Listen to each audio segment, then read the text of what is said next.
Bo'lmasam men boshladim bo'lmasa. Xo'p, SNR nima? SNR ya'ni support va resistance darajalari orqali savdo qilish uslubi. Вот support va resistance darajalari nima degani? Support daraja qo'llab-quvvatlash, ya'ni o'z nomidan o'zbekchasiga qo'llab-quvvatlash daraja deb hisoblasanglar, resistance darajasini qarshilik daraja deb tushunishimiz kerak biza. Qarshilik daraja va qo'llab-quvvatlovchi daraja. Xo'p, qaranglar. Вот bizani e'tibor berishimiz kerak bo'lgan narsa, ko'pchilik adashadi, ya'ni aynan supportlarni va resistance, kuchli resistance, вот strong resistance, strong support degan anaqalarni eshitgansizlar-ku, to'g'rimi? Kuchli support, kuchli resistance. Avvalambor biza tushunadigan narsamiz, ya'ni biza ishlatadigan narsa, вот например, support daraja narxi kuchli orqaga qaytarib yuborgan daraja hisoblanadi. Ya'ni aynan qaytgan darajasi. Ya'ni aynan qaytgan joyi biz uchun support daraja hisoblanadi. Resistance daraja narxi xuddi shunaqa orqaga kuchli qaytarib yuborgan daraja o'zi resistance daraja hisoblanadi. Ya'ni bu yerda ham xuddi shunaqa ikkinchi shaklni ko'rsatgan. Nu buni qanaqa topish kerakligini hozir aytaman. Ya'ni bir-biridan support va resistance darajalarini bir-biridan ajratib olish kerakligini. Ya'ni bu kirish qismi bo'lgani uchun sizlarga tushuncha bo'lishi uchun o'zi aslida support va resistance nima? Ya'ni support tushunishimiz kerak aynan bu joyda narx singan shakli. Ya'ni narx sell variantdan buy variantga, ya'ni sell tushuvchi trendni вот o'suvchi trendga sindirib yuborgan daraja aynan support daraja hisoblanadi. Ya'ni qo'llab-quvvatlovchi daraja hisoblanadi. Va resistance daraja esa narxni kuchli, ya'ni o'suvchi narxdan tushuvchi narxga sindirib yuborgan daraja resistance daraja hisoblanadi. Ya'ni bu sell resistance, ya'ni buy support. Ya'ni shunaqa tushunishimiz kerakki, buy, ya'ni umuman hamma tushunadigan tilda aytadigan bo'lsak, support qo'llab-quvvatlovchi daraja, resistance qarshilik daraja hisoblanadi. Xo'p, вот keyingisi support va resistance darajalari bozoridagi shakli qanaqa bo'ladi? Support va resistance darajalari bozoridagi daraja. Ya'ni bu market strukturani hamma bilsa kerak. Ya'ni xud любой payt support va resistance любой joyda ishlab ketaveradi. Esnari shunisi ham zo'r, ya'ni tushuvchi trendda bo'ladimi, o'suvchi trendda bo'ladimi, qarshilik darajasi va qo'llab-quvvatlovchi darajalar ishlab ketaveradi o'ziga yarasha. Tushundinglar? Ko'pchilik o'ylaydi, например, mana bu support daraja, aynan support darajadan narx kuchli reaksiya olishi kerak deb o'ylashadi yoki вот aytaylikda, mana bu joyda support daraja bor deb hisoblasa, ana shu joydan narx kelib turib kuchli ketishi kerak deb o'ylashadi. Yo'q, aslida unaqa emas. Aslida unaqa emas. Aynan trend buy holatida bo'lganda bizani fokusimiz aynan support darajalarida bo'lishi kerak. Tushundinglar? Har bitta support daraja o'zini вот prinsipida ishlab beradi. Ya'ni narxni harakat qiladi o'sha darajadan qaytarishga. Tushundinglar? Например, bitta ikkita, ya'ni anaqa C1 anaqa ko'rgansizlarmi? C1, C2 support darajalar o'suvchi trenddagi. Вот aynan qaysi daraja qaytarib yuboradi, bu bizaga muhim emas. Ya'ni hozircha muhim emas. Buni bir-biridan kuchli support va kuchli resistance darajalarini aniqlash keyingi darslarda ko'rib chiqamiz. Bizaga ko'rib chiqadigan narsamiz hozir support va resistance darajalarini tanib olish. Ya'ni u qanaqa ishlaydi degan narsada tanib olish. Tushundinglar? Bu o'sha ya'ni misol keltirilgan bu yerda resistance daraja narxi qanday orqaga qaytarib yuboradi, support daraja narxi qanday o'stiradi, narxi yuqoriga yurg'izadi. Ya'ni например, misol sifatida bu yerda sizlarga ko'rsatilgan bu rasmda va realniy grafikdagi buni qanaqa topish kerakligini ko'rsataman hozir. Xo'p, endi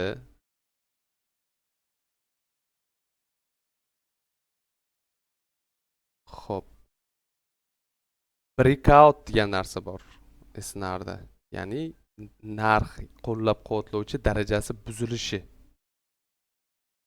Va yana bitta sizlar uchun qoida, agar ya'ni aynan qo'llab-quvvatlovchi daraja buzilsa, o'sha daraja qarshilik darajaga aylanib qoladi, ya'ni aks ta'sirini beradi. Oldin qo'llab-quvvatlovchi daraja, ya'ni kuchli qo'llab-quvvatlovchi daraja narxni поддерживать qilib, ya'ni уровень поддержки o'zbek ruschasiga-da, o'zbekchasiga qo'llab-quvvatlash, ya'ni qo'llab-quvvatlab turgan bo'lsa narxni o'sha joydan, agar bu kuchli buzilib ketadigan bo'lsa, qo'llab-quvvatlovchi kuchli qo'llab-quvvatlovchi daraja buziladigan bo'lsa, ya'ni bu isnar tilida breakout, ya'ni buzib o'tish, qo'llab-quvvatlovchi darajani buzib o'tish va aynan o'sha daraja nimaga aylanib qolar ekan?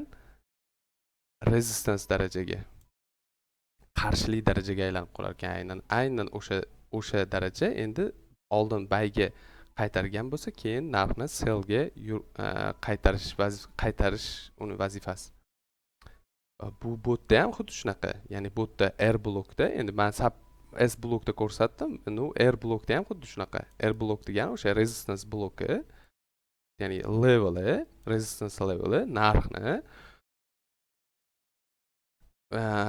orqaga qaytarib turgan bo'lsa, buzib ketadigan bo'lsa, endi qo'llab-quvvatlash vazifasini bajaradi. Tushundinglar? Bir-biridan farqi xuddi shu. Endi grafikda ko'ramiz buni misolini. Va bolalar, yana bitta narsa sizlarga aytadigan narsam, aynan Malayziya esnarini, ya'ni qo'llab-quvvatlovchi va qarshilik darajalarini aniq topish uchun вот liniyali grafikdan foydalanishni maslahat beraman. Nimaga? Aynan daraja ko'rinadi. Boya kelishdik-ku, например, вот qarshilik daraja mana bu joyda hosil bo'lar ekan. Bu ya'ni katta harf A, ya'ni hamma biladigan narsa o'sha katta harf A narxni qarshi singan shakli, ya'ni qarshilik darajasi. Bizda bu aynan liniyali grafikda ko'rinadi. Va qo'llab-quvvatlovchi daraja V narxni orqaga qaytarib, ya'ni bayga yurg'izgandagi aynan darajasi. Bu shamli grafikda ko'rsanglar, aynan mana bunaqa ko'rinishda bo'ladi. Aytaylik. Bitta yashil, keyin bitta qizil. Mana bu holatda bo'ladi. Shamli grafikda.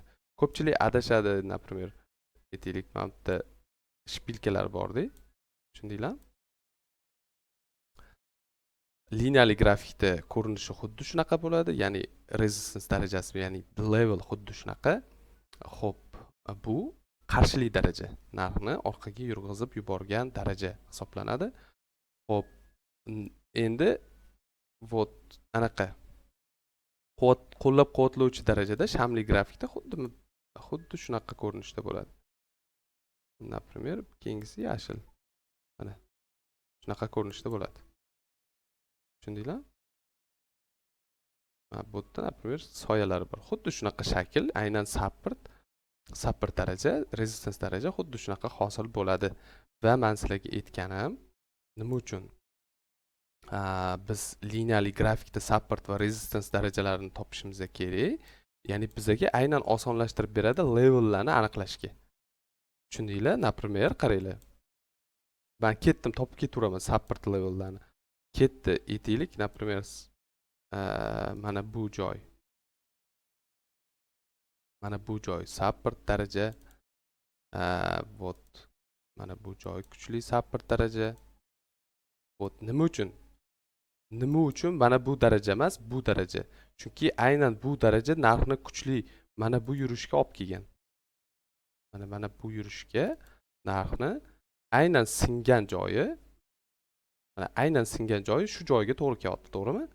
Endi narxni aynan selldan bayga sindirgan joyidagi harakat mana bu holatga olib kelyapti. To'g'rimi? Mana bu holatga aynan shu darajadan keyin narx. Xo'p, endi aynan har bitta support xuddi shunaqa kuchli yurish olib kelgandagi supportlar, ya'ni bundan keyin aynan narx o'sha singan darajadan kuchli yurish qilganmiz, значит o'sha qaytgan darajasi kuchli support hisoblanadi. Bu ham xuddi shunaqa, ya'ni aynan mana bu joydan mana bunaqa yurish bo'lgani uchun narx mana bu joyi, ya'ni aynan support darajasi kuchli daraja hisoblanib qoladi. Ya'ni aynan o'sha joyga daraja tortsanglar xuddi shunaqa ko'rinishga keladi. To'g'rimi? Endi bular kuchli darajalar hisoblanadi.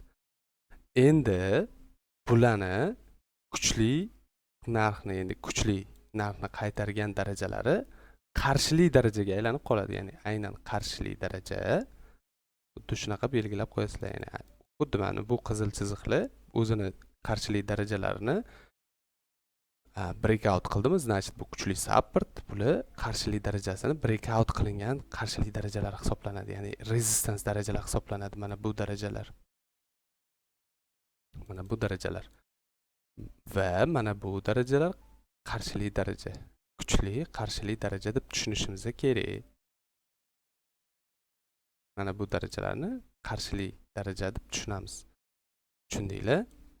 Chunki mana bu qarshili, ya'ni mana bu narxni singan joyi xuddi shunaqa kuchli narxni qulashiga olib kelgan hisoblangani uchun bular kuchli qarshili darajalar hisoblanadi. Bu endi M15 time frame uchun, например, sizlarga support va resistance tushunarli bo'lish uchun sizlarga aytyapman. Что bu narsalarni, ya'ni support va resistance sizlar tanib olishliklar uchun. Tushundinglar? Biz qiladigan ishimiz support va resistance darajalarini tanib olishimiz kerak. Вот boya sizlarga, ya'ni dars boshida aytildi. Mana bu joylar V, to'g'rimi? Mana bu joylar katta harf A, to'g'rimi? A desanglar bo'ladi. Chunki mana bu qarshilik darajada, ya'ni katta harf A deymiz buni. Xo'p. A, to'g'rimi? Shu katta harf A. Xo'p, V blok, to'g'rimi? Kuchli support. Mana bu darajalar A bloklar, to'g'rimi? Bu joylar A blok, A bloklar, supportlar. Tushundinglar? Chunki bular har bittasi narxni mana bu kuchli qulashga olib kelgan. O'shaning uchun ham bular kuchli qarshilik darajalari hisoblanib qoladi. Mana bunaqa kuchli qulashlarga olib kelgani uchun bular kuchli qarshilik darajalar hisoblanib qoladi. Вот по pути man bilachi, bular ham V ku, to'g'rimi? Mana bu darajalar, mana bu darajalar, mana bu darajalar, to'g'rimi? Bular ham V ku, to'g'rimi? V bo'lgani bilan, to'g'ri, bular ham support darajalar hisoblanadi. Bular zaif qo'llab-quvvatlovchi daraja hisoblanadi, ya'ni support daraja. Zaif qo'llab-quvvatlovchi darajalar hisoblanadi. Bular ham ishlaydimi degan savollarga, bular ham ishlaydi, faqat nima ekan?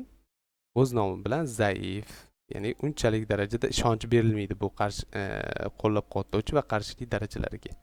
Xullas, nima bo'lganda ham biz bugungi darsda support va, ya'ni support va resistance darajalarini tanib olishimiz kerak edi. Xuddi shunaqa shaklda sizlar harakat qilasizlar, что support va resistance darajalarini kuchli va zaif support, kuchli qarshilik va zaif qarshilik darajalarini xuddi shunaqa tanib olasizlar. Xo'p, keyingi darsimizda davom etamiz. Keyingi darsimizda keyingi lesnar bo'yicha keyingi qo'shimcha ma'lumotlarni o'tamiz. Video foydali bo'lgan bo'lsa, like bosib qo'yishinglarni so'rab qolgan bo'lardim. Bu keyingi darslarni chiqishiga, keyingi darslar live shaklda o'tib berilishiga sizlar ham o'zinglarni hissinglarni qo'shgan bo'lasizlar. Hammalarga rahmat, charchamanglar.